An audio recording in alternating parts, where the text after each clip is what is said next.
Okay, let's start. And as usual, it's very hard to start when conversation is very good. You know, I feel guilty when everything is happening. I know, man. Jeff, shut up. Blah, blah, blah. But I'd so like to see all of you. Some repeaters, some newcomers, some colleagues. I found it. You found it. Okay. And some faces are familiar, some of them are repeaters. They're newcomers, and welcome to every month there is a lecture about different things, different themes. Some past friends, some colleagues, some Chuck Hyde that we worked with. We were young and beautiful in New Orleans. We did the fair together, hospitals, all kind of things, and they kind of knew existence.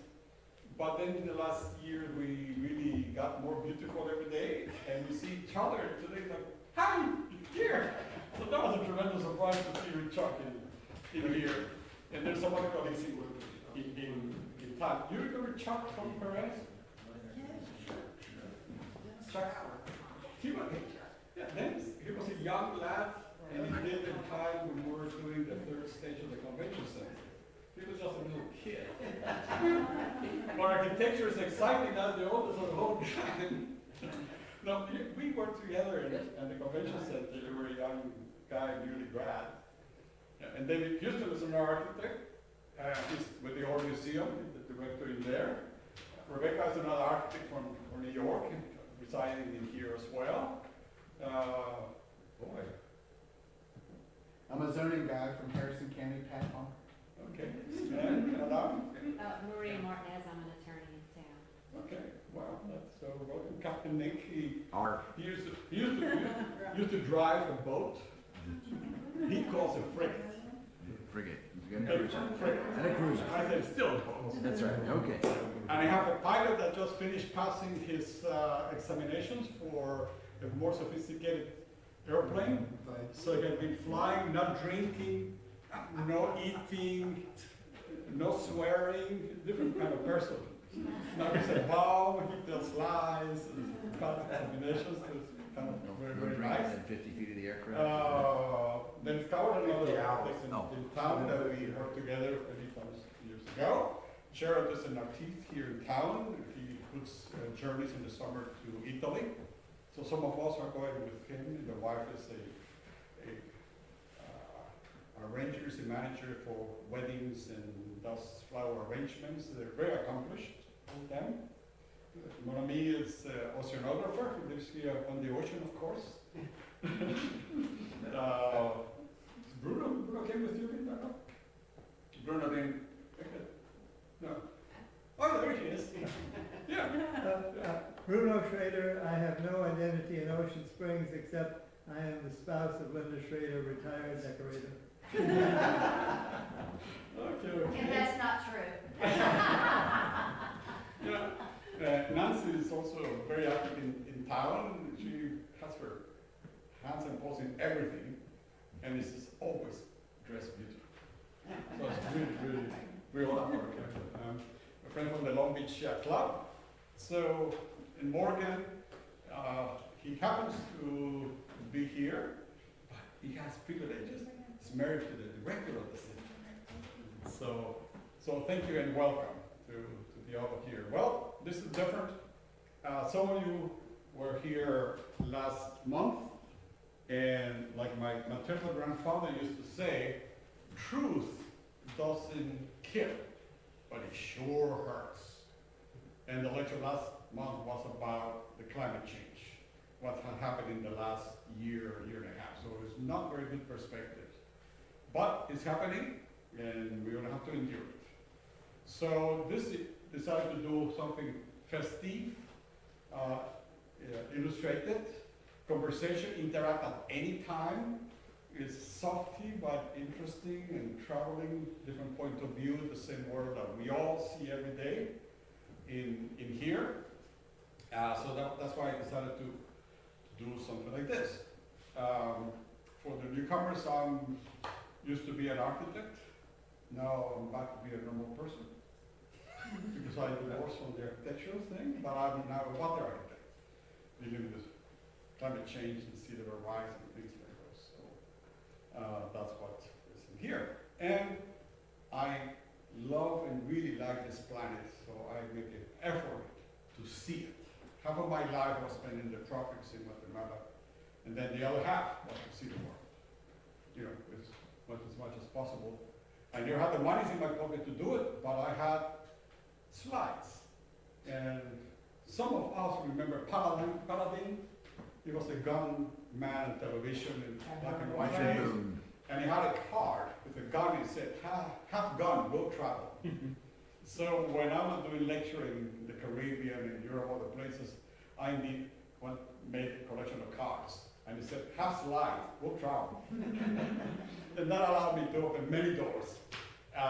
And dealing with culture always came with good wines, good meals, concerts, gardens, horrible life. It's can't complain. It's really been horrible life. So here I am, happy to see all of you, happy to see Chuck. Really, I'm still very happy. And let's go to what this is about. So, I entitled this The Architecture of the World in Ocean Springs. So it's not about comparison. It's about where ideas come and what people have done with those ideas. Some have been vernacular. Vernacular means the local builder, the local idea, the local materials. Some have done by architects. So we all do things. Architecture reflects the culture, reflects the economy, reflects the ability of materials, reflects the technology to put the buildings together. And so we can see in 3 dimensions in big scale what has happened, how people have lived, where the monies have been going, where do we work, where do we sleep, where do we go to have fun. So today we have the idea of a traveling tour of the world. And when I began to wander here in Ocean Springs, I said, and one day I saw the light. I said, should have happened V8. And that V8 was this really a nice collection of architecture of the world here. So I said, one of the days I'll put them together, and I began to snap my slides here and there, and put a little bit of thought into it, and here we are. So it's a little bit in progression of time. It's not about importance, it's not about quality, it's not about fanciness, it's just travel through the world, and the world is now here. Tonight, we are the center of the universe, of the built universe, because we are here seeing what people have done in many places, in architecture and in the places of thinking. So, I'd like to start with this. How many of you saw this? Do you know what I'm talking about? Great. Well, for those who did not go like that, you missed a great evening. Besides, we were able to drink wine in the street. And they have tacos and other food in the street, so it can't be bad. But basically what happened is that this is the senior center right here in Washington Street. It's hard to recognize, but it's there. And there were this computer program that take a series of photographs, and they're animated, and the images are projected on the surface of the buildings. In this case, was the senior center. So there was a program, it toured the street, there were some activities inside, there was some music, it was in the boom boxes there, and it was a really delightful evening through to be. And suddenly, we have a Parthenon, see? And that is the frontis of the senior center. And those are the wings where Anderson paints are on the inside, and believe it or not, that's the door.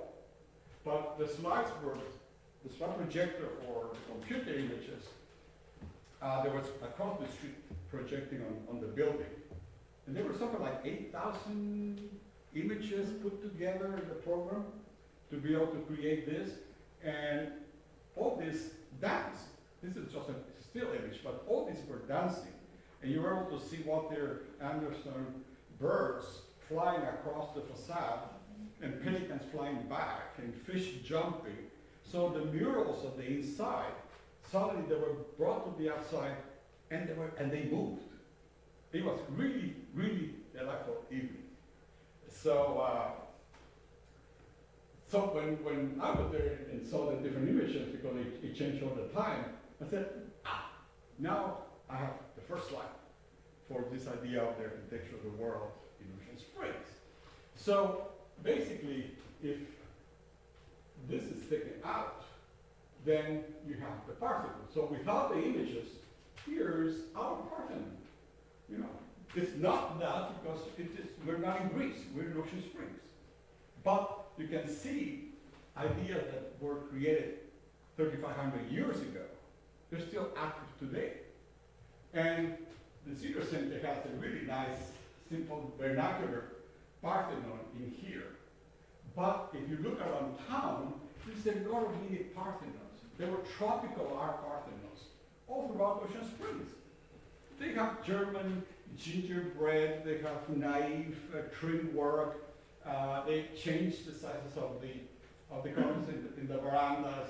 You know, the lunettes are different. It's really a very beautiful language on these porches and all these fronties of houses throughout the village. So we have many Parthenons. You know, again, that is in Greece, but we're gonna move it here. But we created our own in here. So you can see very much what something that is inspired or something that happened long time ago and developed an architectural style. But what is interesting of this and that is that even though this was built in very sophisticated marbles, huge sizes, what happened is that this actually, the stone was tooled when the Parthenons were built in wood. This thing did not appear out of the blue. There were centuries of development, and they began to be built in wood, because that's what it was available to do. And then as the culture in the Greeks began to get profitable, develop a better navy, they didn't spend too much in their armies at the time, so they, for the first time, people had time to think and discuss. And the lower part of the mountain on the side is the agora, and the agora was this open portico where the Greeks went there for one reason, to discuss and to think. That was the whole purpose of it. It was meet al fresco, under the shade, with the breeze of the ocean, discussing, thinking. That was the whole purpose. And since you're a lawyer, we're not putting together the building, the hospital in Biloxi, the project manager happened to be a lawyer in charge of construction of a hospital. So the arguments were incredible, and he launched things on the table like, sue me. You know, the poor contractors are, just sue me, don't worry, just finish or sue me. But one time I live in a condo that doesn't exist, where we wash is. 2 o'clock in the morning, nice breeze in the summer, good dinner, good wines, and we began to do philosophy. You know, in vino veritas. So language is easy, ideas flow, we're a group, and one time we began to do about the culture of the West and the knowledge of the culture of the West.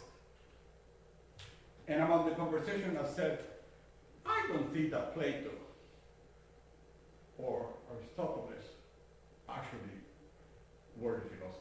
All right, come on, you never say that. I said, well, it's 2 o'clock in the morning, we have enough wine, so why not? I said, I don't think they were philosophers. He said, you're destroying the Western tradition. Come on, stop, being a lawyer. You're destroying the civilization, the Western tradition. Come on, wait. So I said, no, this Plato and Aristotle and many others went to the agora to discuss. And they don't necessarily have to be a philosopher, because it was about discussion, it was about the spoken word. But we know about those things because somebody wrote. And maybe Plato and Aristotle knew how to write, and they started to write when they went to the agora to hear. That's what we know about them. It doesn't prove that they were the ones that did it. They just simply make the record. They say, oh, no, I can't talk with you. Come on, let's have another glass of wine. I said, okay. But that happened in the lower parts of this. So when the civilization began to do this, wood was the material to be used. And as you can see in very heavy, big stones, the details, the signs, the banding, this is a reproduction of how it was when it was in function 3,500 years ago. Very colorful. You know, here they just protected the tympanum in here, but all this was very, very colorful. These marbles are not there. Those are in the British Museum. You can see that it's naked in here. But if you want to see the original pieces, you go to the British Museum, and the original pieces are there, preserved in this. And you can be like from here to there to see these mammoth figures that were this ones originally there, and now in the museum. But they were very colorful buildings. So all this entablature and all this detailing here is not stone detailing, it's wood. And the sides in here, the architects in here, you remember the name, the triglyphs and the metals. Remember your history professor? History of architecture? Triglyphs is three. Glyphs are symbols, and the metals. And what happened is that these lines in here, they are three vertical pieces of stone now, there used to be, and then the space in between recesses a panel.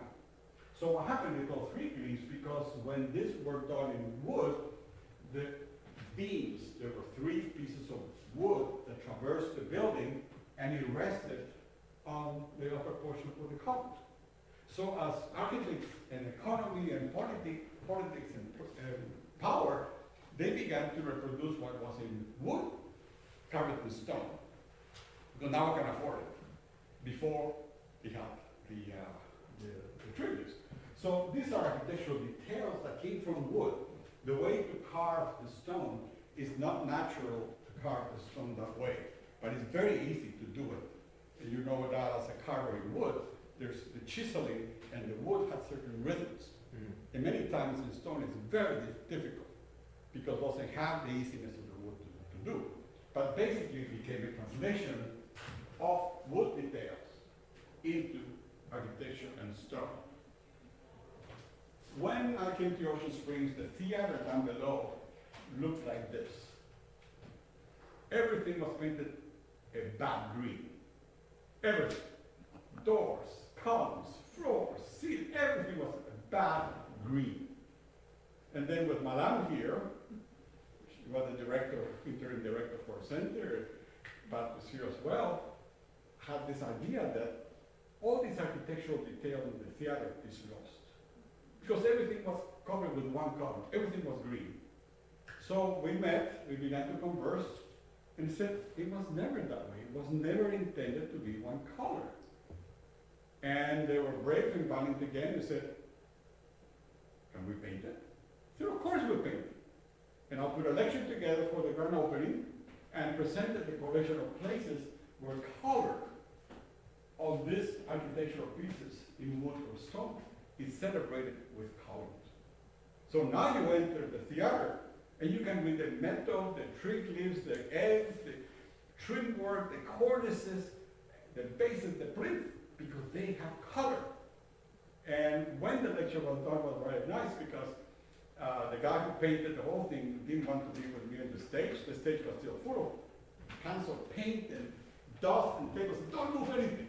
It had to be a workshop. And that was the stage.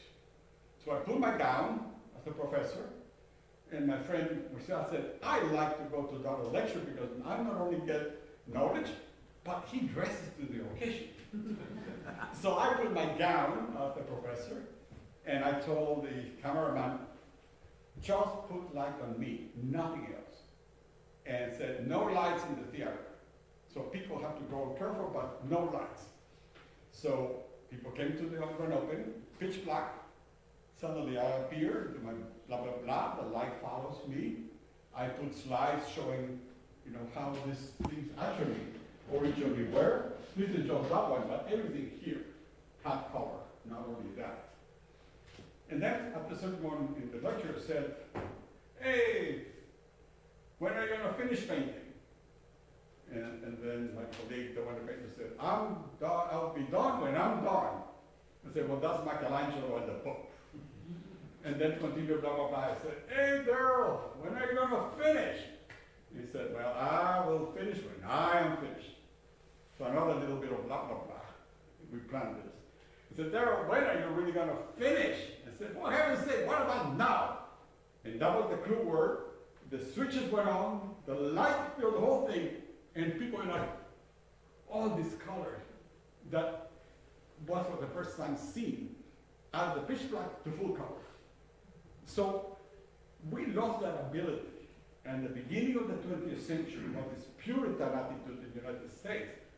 Dresses were white, houses were white, churches were white. We literally cleaned the color. But we've never been that way as humans. We like color. So these are some impressions about that one. Next time you go here, so you can see this is what I'm referring to. These are actually the ends of the wood that support the roof.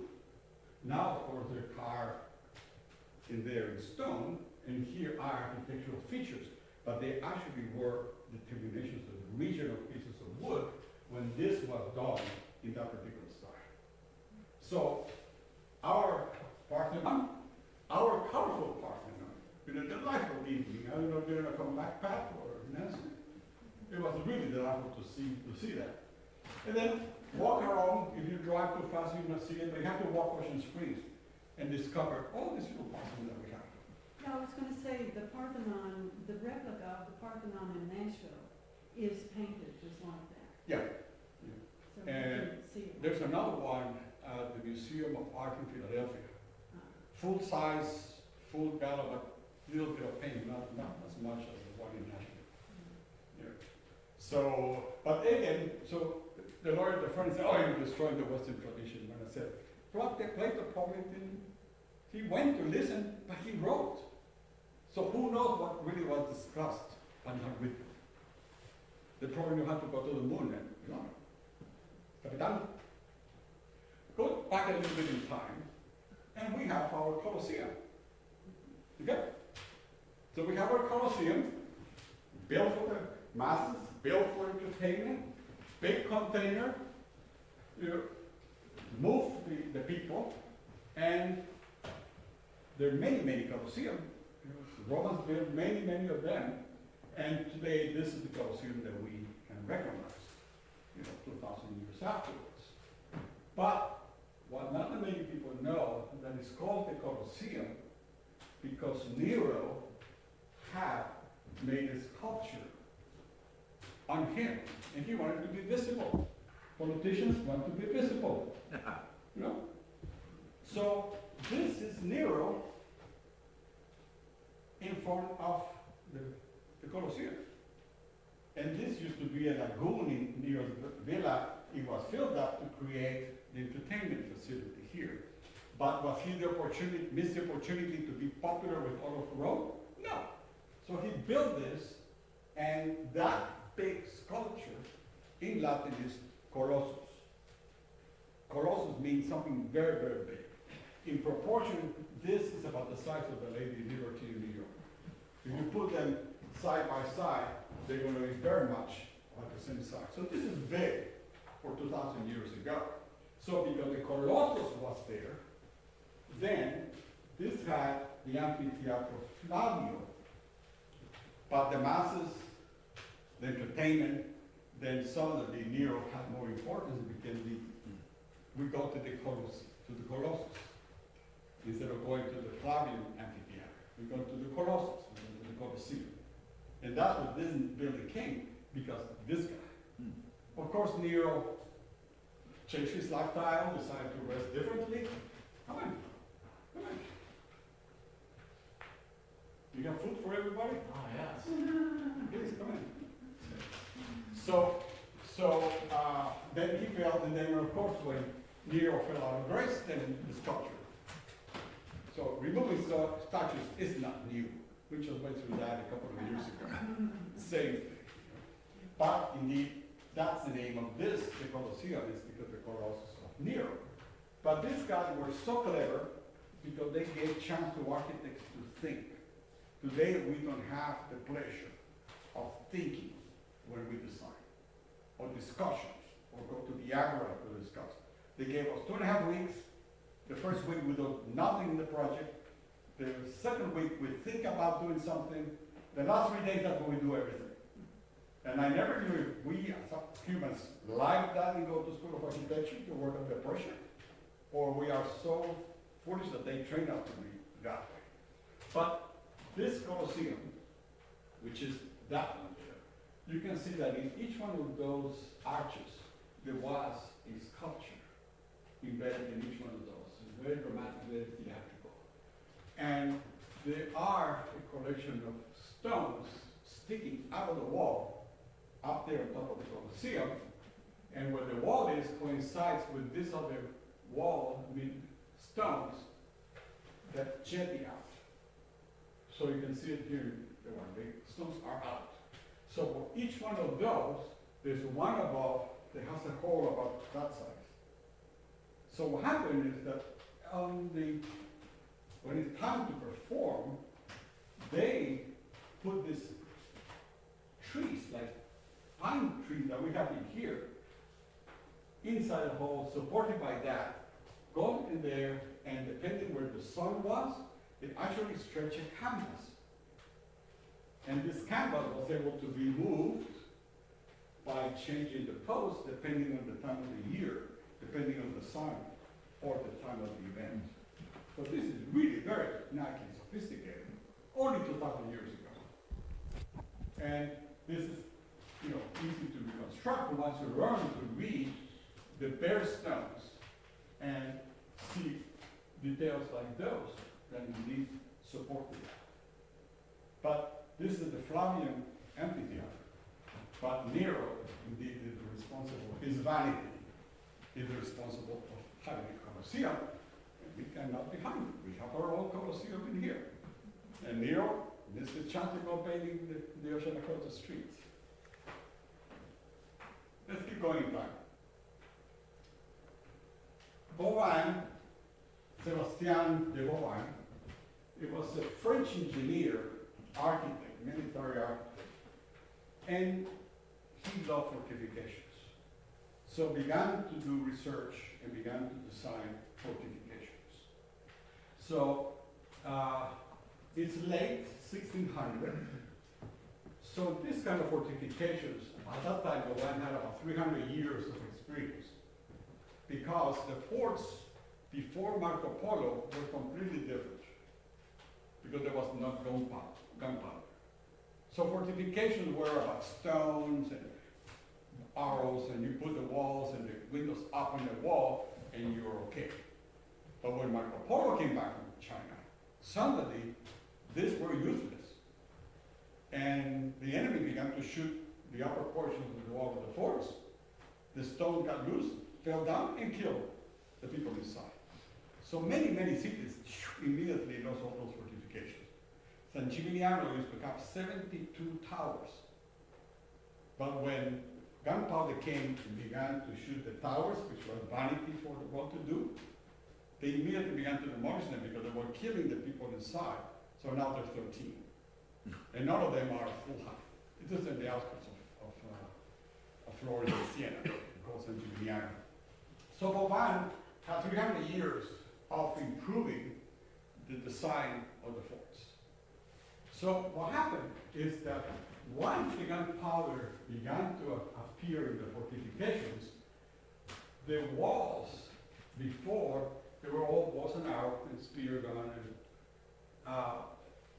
but once you had gunpowder, you were not able to really control the outside of the fort. So what began to do is that the original forts were like this square, like all in the medieval castle. But the Italians began to extend the corners of these fortifications And that began to do two things. Now we're really protected. Because if you are in one of those parks, and this are called bastions, you know, this protrusion, the bastions. So now, if you have a bastion, not only you can see the enemy, but you can protect your walls, and you can protect your entrances. Because from inside, you can shoot outside. If this was square, you can only shoot that way. But this way, you have visibility, and you can actually have crossfire. Because now you have guns and different machinery to do that, and you have to do the thing. So that's why once the Italians began to modify the forts, because Marco Polo was Italian, then suddenly all this physiognomy of the forts began to change, and Bovan was in there. So I'm showing this because this is one of the forts around in France on the borders. There's a collection, and now it's a World Heritage Site. You actually can do a tour of fortifications on the perimeter of France and see the different styles that they created.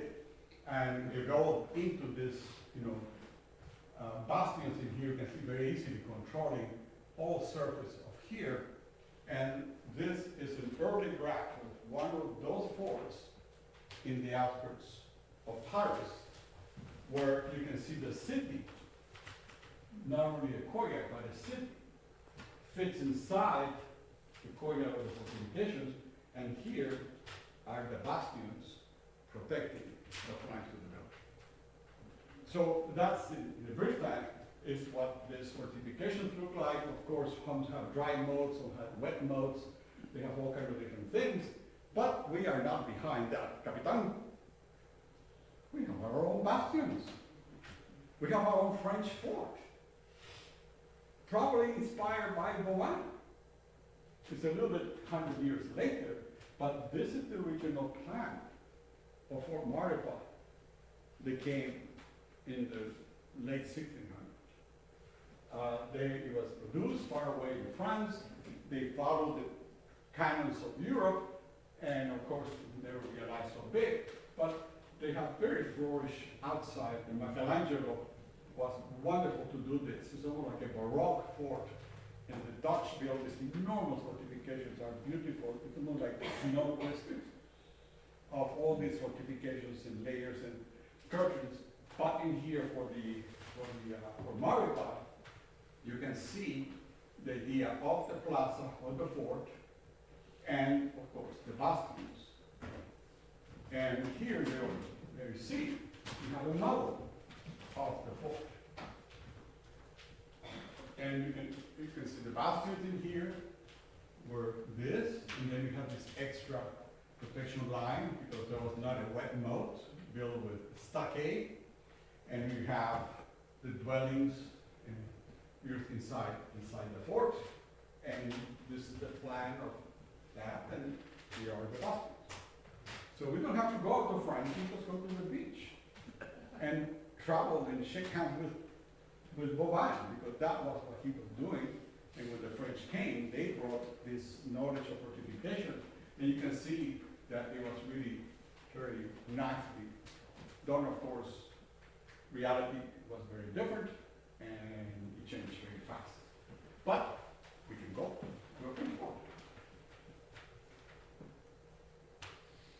This is the bastion. In the mid-70s, Chuck, was it that, when Koch and Wilson did the replica of the fort in here? I think it was 1970s, no? That would make sense, but I'm not really sure. Yeah. So Koch and Wilson is the architects in the audience in preservation, and they built a replica of the fort where this were the normal height. And it was there for a long, long time until Katrina. So Katrina basically destroyed the fort. Then after Katrina, the footprint of the fort was recreated, so you can see the bastion in here. The plaza is now the pavilion and activities for social events. You can see the other bastion. This is the east side, on the beach side of the Bastion.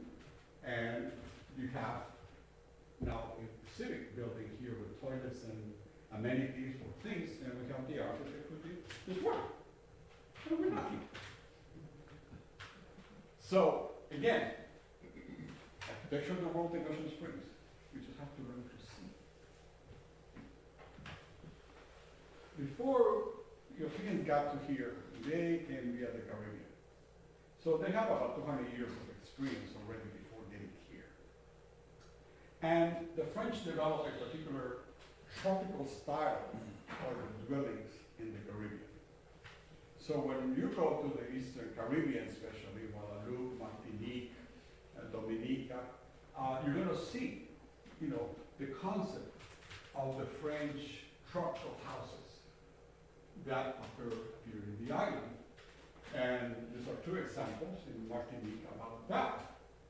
So you can see that many plantations of early New Orleans, upriver from New Orleans, this is the kind of houses that you see. The former plantations came much later, but the early ones were basically like that. And we don't have to go to the Martinique because we have our own here in Ocean Springs. This is Jackson in the beach front. It's a delightful house. It's beautiful. I have sometimes tears because when I was young and beautiful, more than you, Chuck, my mother's family, the manor house in the plantation looked like this, except that it had Spanish style, because that was the technology found in there. But I remember the sound, the laughter, the geese chasing us, meals, parties, and the big space in the front. And on this side was the office where every Saturday paid the workers and went up and down.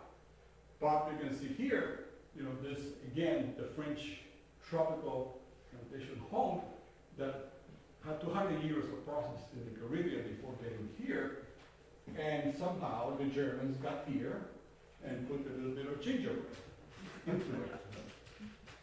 The other thing that that things are English or French is that before the 14th century there were no fireplaces. People did not know how to do fireplaces. So in historic preservation, when we're dating a building, if there's a fireplace that is original, it's post 14th century. Before they had the hearth. And the French and the English, of course, love each other to death, so that's why live with the channel in between. But don't ask me why, but the English always put the fireplaces on the outside. And they live northern than France, useless. Because the fire that goes inside gets this brick and stone hot. But it's cold out here, so the heat is not going to go into the house, it's going to come to the outside of the house. The French put them inside. So that makes sense because the heat now inside the house warms the stone and the bricks, warms the house, and then the perimeter of the house is like a thermos. That's the insulation to keep the heat inside. Then you go to Chicago, the Midwest, New York, and all the fireplace, very complicated, they're always on the outside. You go to upriver New Orleans, and the fireplaces, 1, 2, 3, twins, they're always inside the houses. So, again, lessons learned along the way, but you can see here traditions traveling with the vessels and the sailboats to our beautiful place of land. Not all of them were grand houses, but again, St. Lucia, here you see death and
What happened is that the Roman Empire collapsed.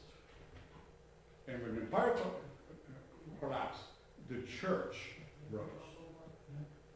And the church was interested in keeping people with fear uneducated, because it means control. But when the barbarians appeared, we in the West call barbarians the ugly ones. Barbarian is a Greek word that means foreign, which means I am 100% barbarian. Because I was born a bit south from here, because I'm a foreigner. We put it a bad thing of being bad. What happened is that when the barbarians came and began to mingle, change in Europe, the only entity that had power was the church. So the barbarians, the newcomers, they were trying to infiltrate, do different things, and the church is the one that called this movement the Dark Ages. But incredible things were done during the Dark Ages if you can leave the church on the side. Because it happened, in many places. And many of those responsible were, again, the Germans. Any of you have been in Ravenna, north central Italy?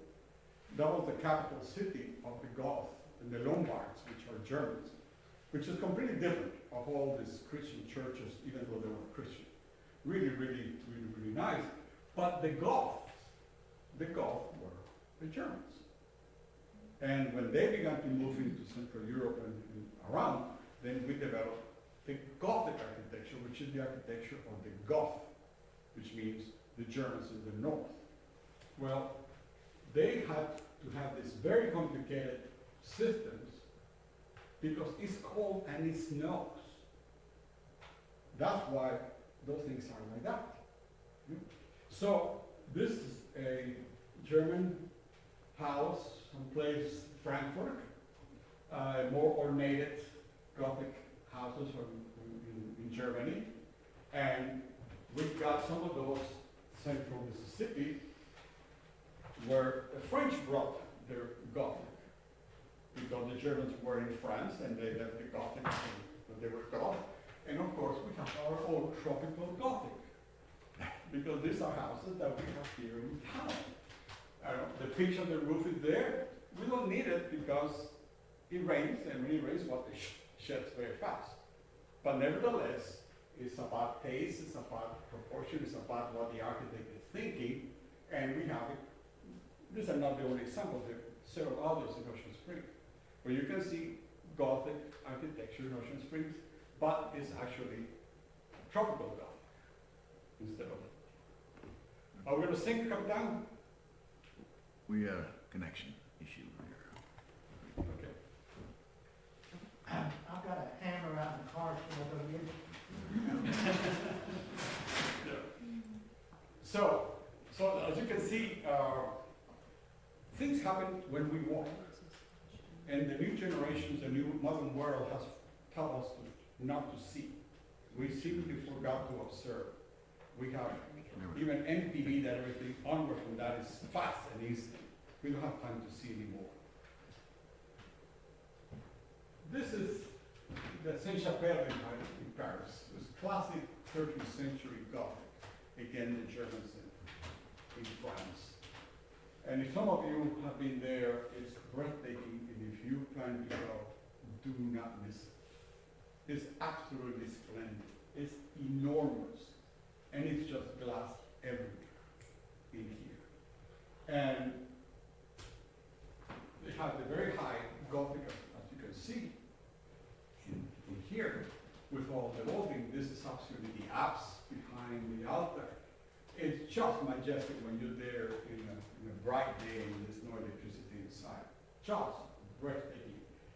And again here, the clever architects of the time who had time to think. The previous civilization were the Romans, and they had might power, they like the United States, and throw away a lot of things. Money is no object, so we build heavy. So the Roman architecture, sometimes the wall is taller buried than it is above the ground. They're huge mammoth structures. So it took an empire to do that. When the Germans came and the Gothics began to happen in Europe, they didn't have the resources, they didn't have an empire. So somehow, what they did is take the weight out of the building. Because they reinvented glass again. The Romans knew glass during the so-called Dark Ages. They got the tradition to do glass. 1034 is a date in a window in York Minster in northern York, England, when the glass began to appear again, 1034. And then, of course, once it happened, now we can get light inside the buildings, and it's a light material, easy to produce, and this master architects began to take every weight possible and create an edifice. So there's no need for walls because there's no money to do foundations. But the glass not only brought beauty and light, was able to fill these enormous spaces that before we had to do it with heavy masonry from the Roman tradition. And that's the different technology between the Roman and now the Gothic architecture. And of course, the light began to be brought into here, and there was a history. It's a beautiful ballet. You know, you take one piece outside and the whole thing crumbles. It's really, really incredible to do. And we have our own stained glass here in the vicinity. And this is a 1960s church, and it's very, very clever. It was built well, and it's perfect for the location that it is, and it's perfect with the environment. Because all this is actually poured-in-place concrete. It's round. It's part of the era. The floor is perfectly polished. It's all terrazzo. Doesn't change anything. And when a storm comes, these windows have tracks in here. And when the storm comes, these are unlocked, and the whole panel of glass travels to the upper portion, and you see the first 15 feet with no glass. So that's why they have been able to survive, because they can actually indeed can take the glass up and you see what it goes through. And because the floors are terrazzo, it's easy to clean. The holes and swept and volunteers, and then we're back in business. The outer piece is a huge piece of granite, red granite in there that, you know, the ocean can move it, but so far, it's still there. So it's really very beautiful, very, very clever. And because it's dedicated to St. Michael, which is one of the, for the fishermen, all the figures in here, they are not apostles. These are the local people, the fishermen. And when you begin to see this in a certain way, you see people holding fishing nets, and you see big fishes across all this band in there, where these guys are fishing because they're fishing for souls. And I like it because the only Jesus Christ that you see in all this place, which is really beautiful, is the one that somebody decided, this probably, we don't know how to put it like this. The only Jesus Christ there is the cross that is hanging over the altar. Everybody else, his friends, his followers, people at the town. Really very, very beautiful way to do it. So again, architecture of the world with the local expression. And the building is very clever for the Huguenots and stone that we have here. Then we have the French mansard.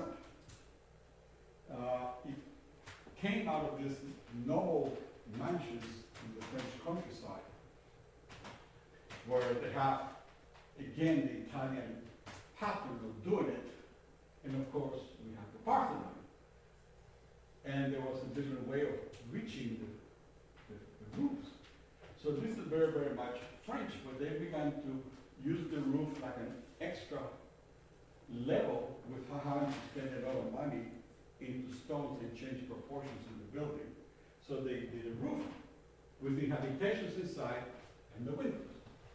So notice where the fireplaces are. They're inside, not on the outside, like in the other traditions. And you have, evolution of the mansards that begins to get very coquette and baroque in here. You can see here the different types of ways of dealing with the mansard, which is this roof that is a wall, that is not a wall, but is a roof. And of course, we have our own mansard in Ocean Springs. This is why in the Richmond, the Messias sees those every day. He lives in one of those, and we enjoy coffee looking at the seagulls. So, again, some of the characteristics they come. Unfortunately, the Spanish architecture, it was a very brief moment in Ocean Springs, and obviously there's not that much left of them. But the French have their own participation. That's why we're seeing this. Let's go. These are Georgian houses, English houses, done in the Georgian style. Starts in the 1600s. And again, the Italian won not a war. Italians conquered the world. They never had a big army. They never got involved with armament and weapons. They never tried to become an empire, but they sure won the cultural war. This Italian architecture, the capital of the United States, the White House, Argentina's places, all over Europe, Latin America, Saigon is full of that.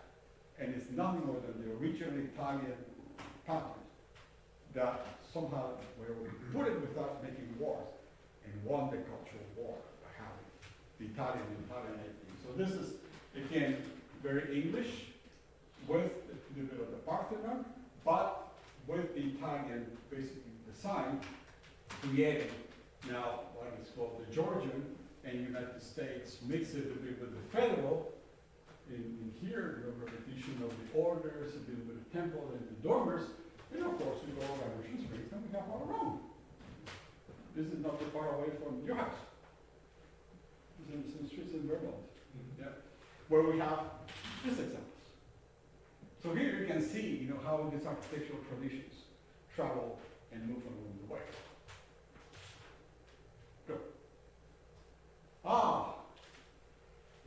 Adesso tutto quelli che non possono intendere l'italiano o capiscono l'italiano, peccato.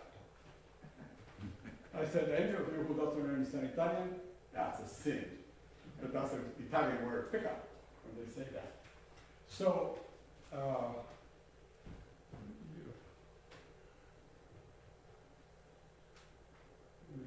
extensions. But the countryside in Italy, is populated, especially Tuscany,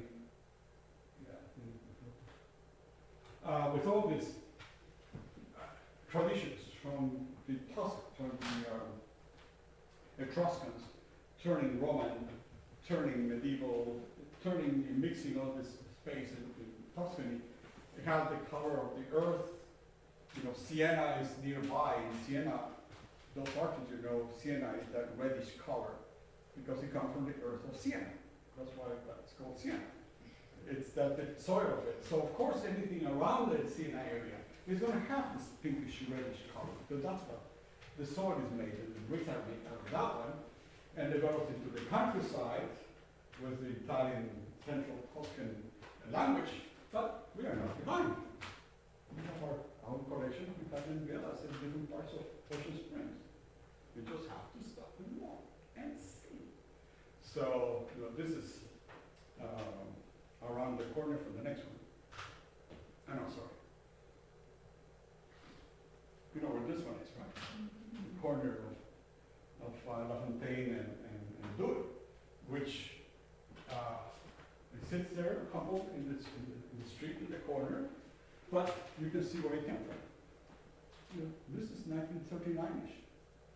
German Bauhaus movement, where again, architects had another brief time to think and make proposals and converse, and then things began to happen and change. So the Bauhaus was an institution created in Germany, just before the war, when people began to think and patrons followed. So you can see a whole collection of this house of the modern movement that happens in many parts of the world, but started basically in Germany, and we've got our own farmhouse house in Ocean Springs.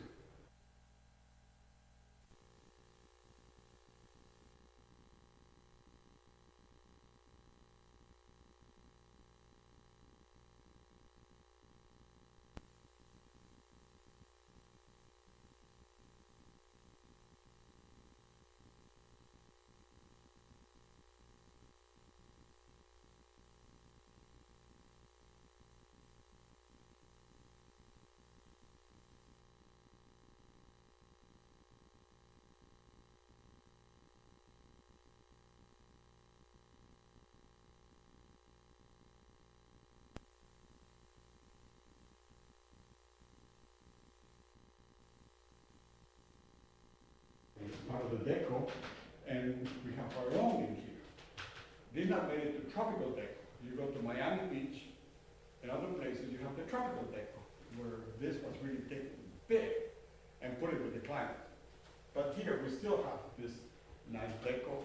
Used to be white, it'd be refurbished, probably will be plastered again. So meanwhile, it just is under scaffolding. Go. Oh. We have the world in Ocean Springs. No, we have the world in Ocean Springs. Miss Van der Rohe was a latecomer into the Bauhaus and rational movement of the 20s and early 30s again, and using the modern materials, glass like the Gothic, concrete like instead of the stones, but the skeleton is not too far away from the Gothic. You know, the structure is different, but the concept is very much the same. Very little material, because glass is cheaper than doing all this in concrete. So this tower began to appear because the elevator allowed it, construction allowed it, architects began to talk to each other or not. So began to have this building that now are popular all around the world, so much that we have our own. And there actually were two of those. There were twins, same set of drawings, and one is now Legends at the entrance of Biloxi, they painted a very deep blue. That was a twin building of this, also owned by the Archdiocese for retired people in there, mobile but retired. Then Katrina came, and the first 3 stories in the ocean front in Biloxi were completely washed by Katrina.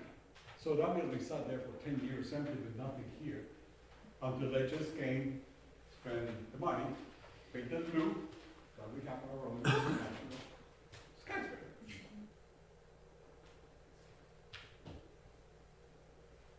The whole world. The whole world. The whole world. So, 1960s, Brazil decided to build a new capital city in the center of the country because there was a coastal civilization around Brazil. So Brasilia, the capital, was created by the president in the 1960s. And again, planners and architects had the time to think and sit down to do work. And this is actually the Congress. This is the Palace of Congress in Brasilia. Inside there, this vault is where all the senators sit.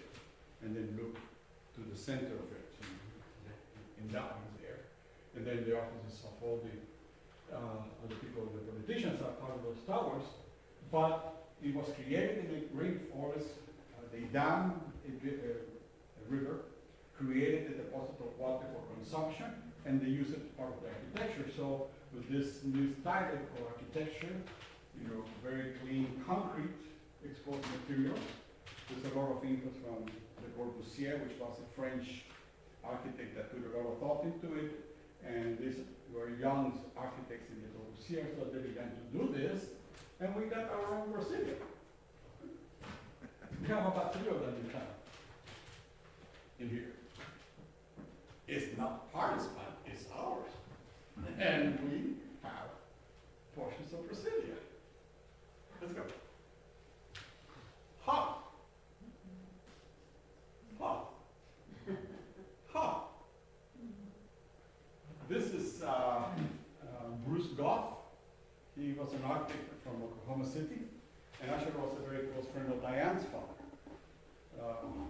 He went to architecture, and we were friends in Oklahoma, and he came here to Ocean Springs and did this particular one.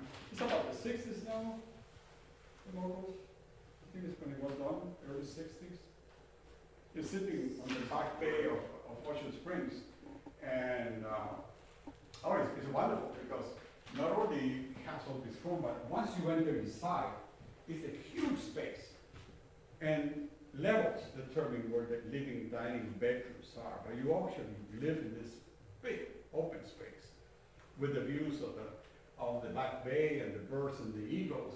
And the centerpiece is this beautiful, chimney here in the center, and that's the flue of the chimney that goes all the way up, surrounded by this water places, very crafty. Lots of craftsmanship involved in the house. But you can see that it was hiding in, it was finished, and he was kind of a latecomer also to the Bauhaus in Northern Germany and Europe.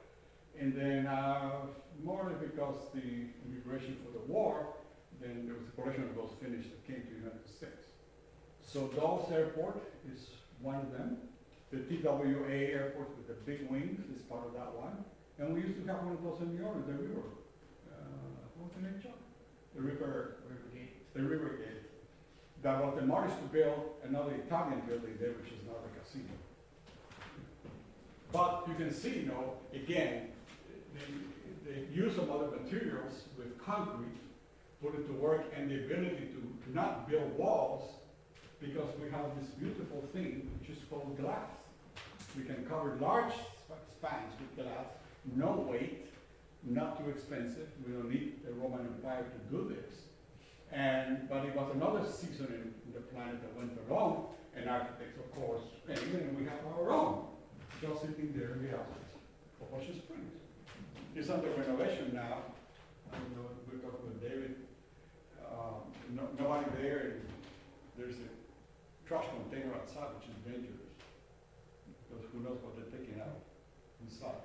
But it remains beautiful for a long, long time. Let's go. It's really great.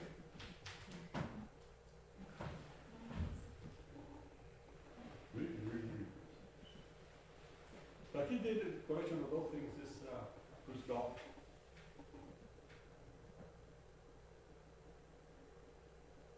The gardens, the water, just really, really, really, very, very beautiful. Let's go. Ha! Ha! Ha! For some architects, the postmodern became the Bible. For some other ones, disaster. It was really a strange era of doing this. And when Chuck and I were working together, young and beautiful, it was this era, and the world for the audience was happening. And a lot of this came because of the fair, because the architect came from San Francisco, the guiding designers. So this postmodern appears. And the postmodern, the first thing that happened in schools of architecture is that they took every study that did the history of architecture out of the pencil. And then the architects decided to start designing classical forms that they never studied or saw or touched in school.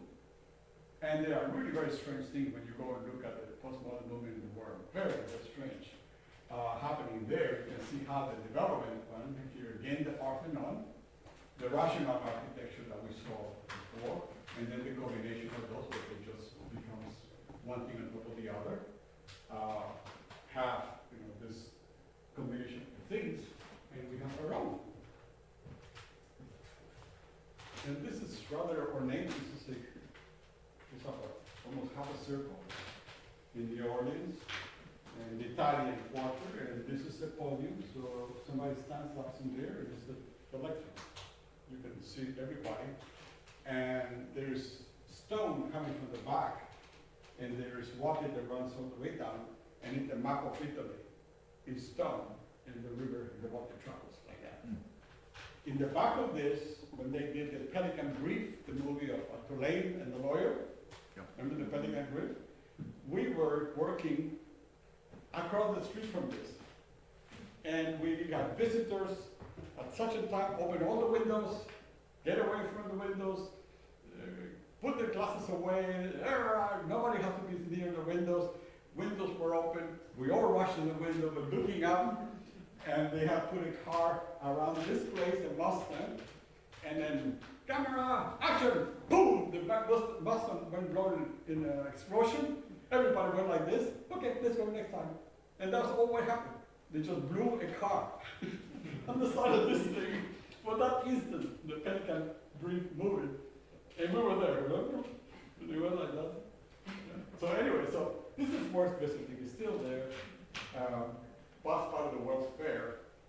The postmodern Charles Moore was the designer of this one, among some other younger architects.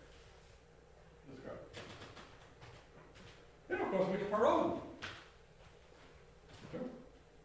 So, the Ishi houses that we know here in Ocean Springs, we're proud to have an interesting collection.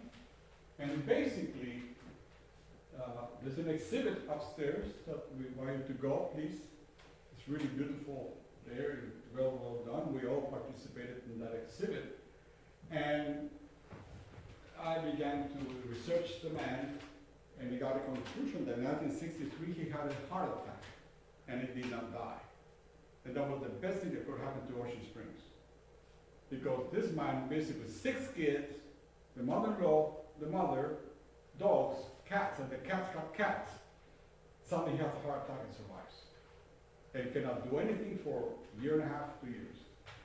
And the wife had to go to school, drove every day to Harrisburg, began to bring books from the School of Architecture for the husband who was in the house because couldn't move, he was slow. And probably he had the chance to see books of what was happening in other parts of the United States. So Palm Springs has a collection, really nice collection, is including a tour only in the streets of the Essential Modern Houses in California.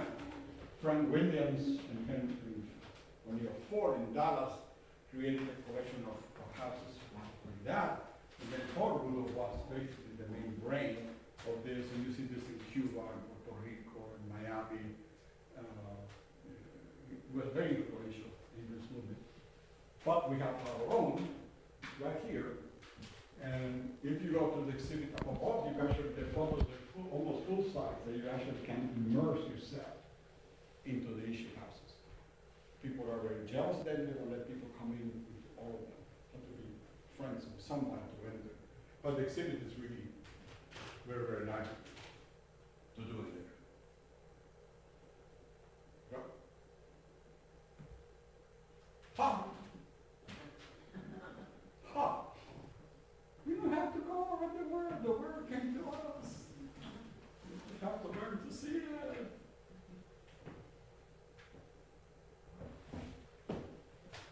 So good news. David Houston, a friend, architect, he's now director of this center, and just like any other of these beautiful institutions in Ocean Springs and Biloxi area, very active. You know, it's always something happening in all these places like this. And if people do not come, I don't feel bad because they are the ones losing. The active people like we are, we enjoy all of this because there's always something happening here. But the good news is that it's now getting an architect in charge of the building. Has done a lot of work because it was not very well kept after Katrina.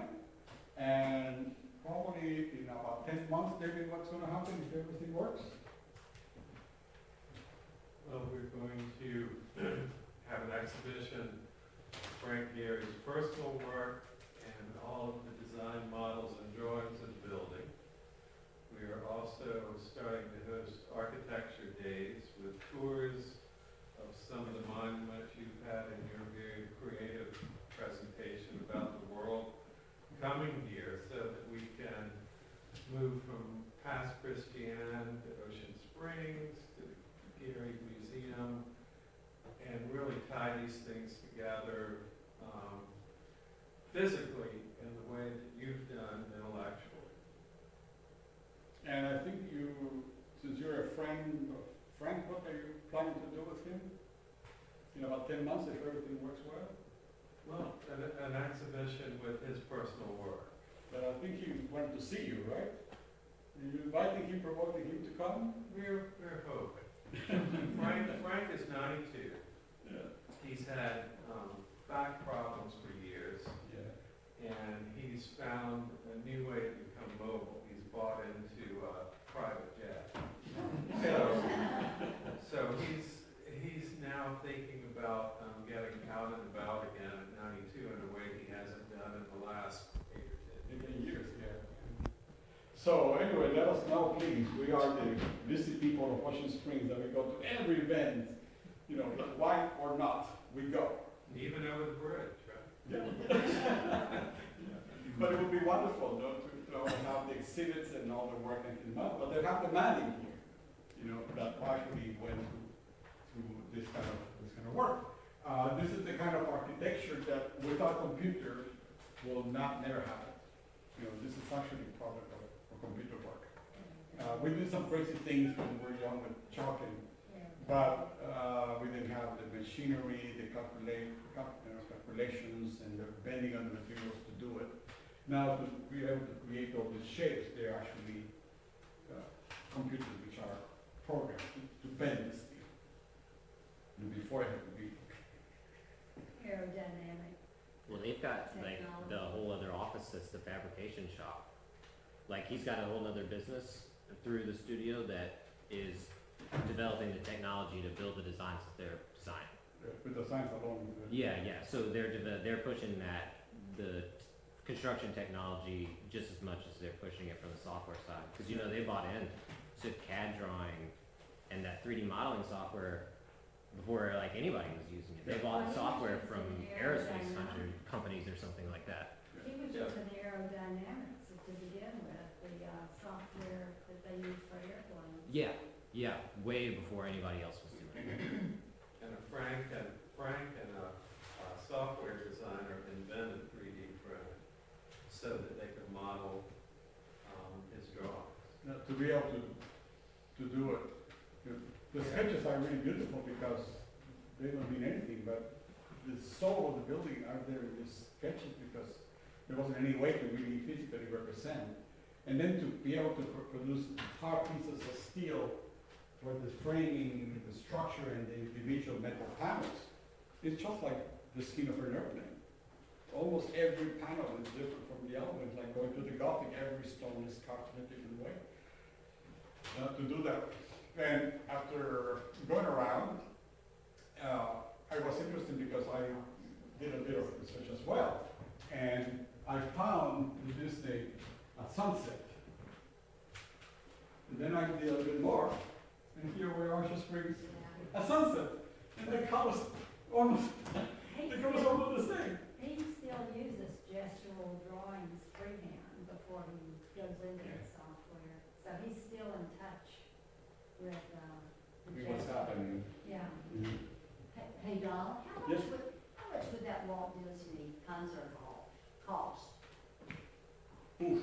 to construct, I wonder? It's around 300. Sorry? Yeah. The architect says about 300 million.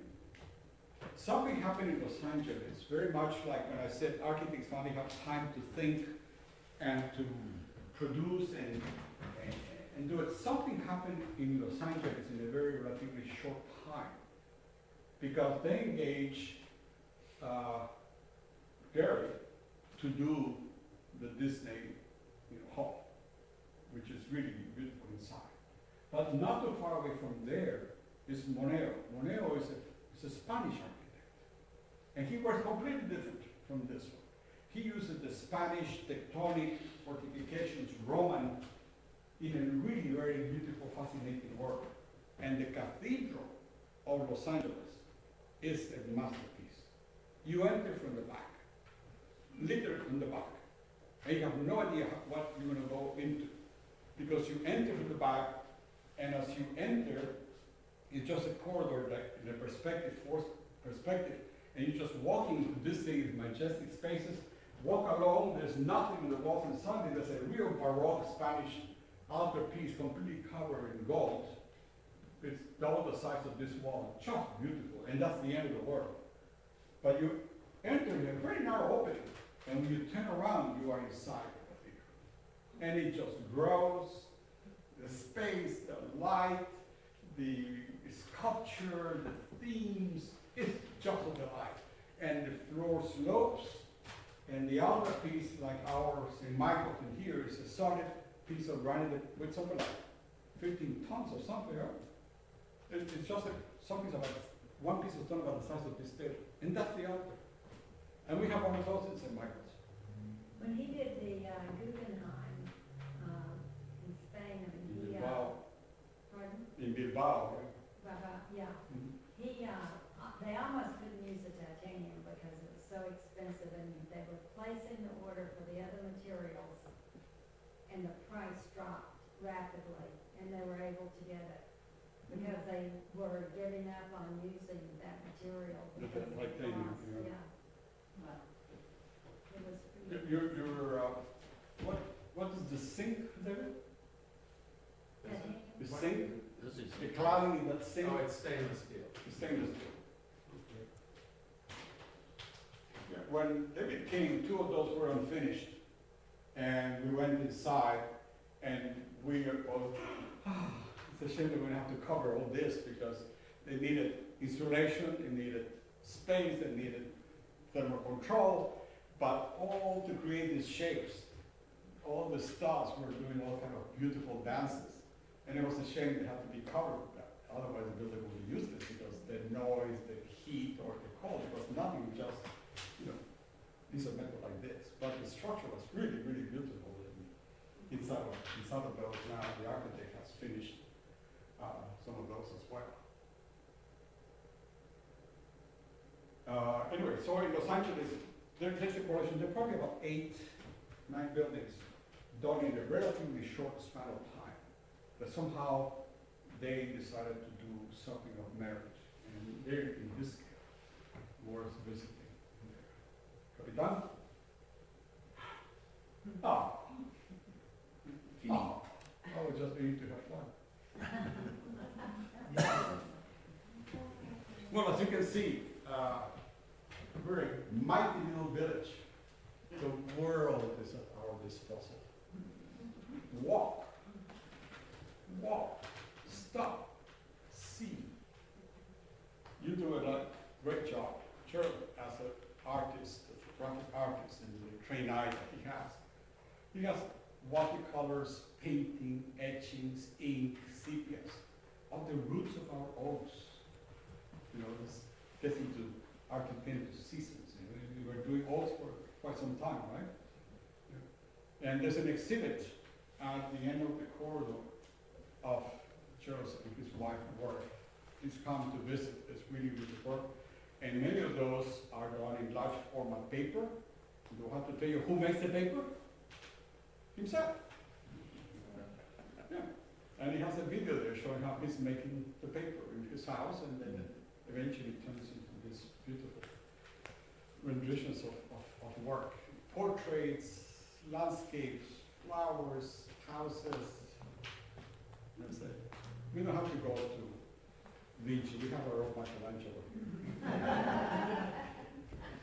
And if he stands like that, he has exactly the same proportions. So, yes, ma'am? If anybody wants to see it tonight, I'll open it up. You want to see Gerald's exhibit? Yes. Yes.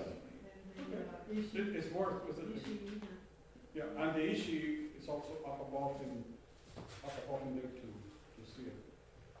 Well, I think all of you for coming. I hope you have fun, because I sure had fun.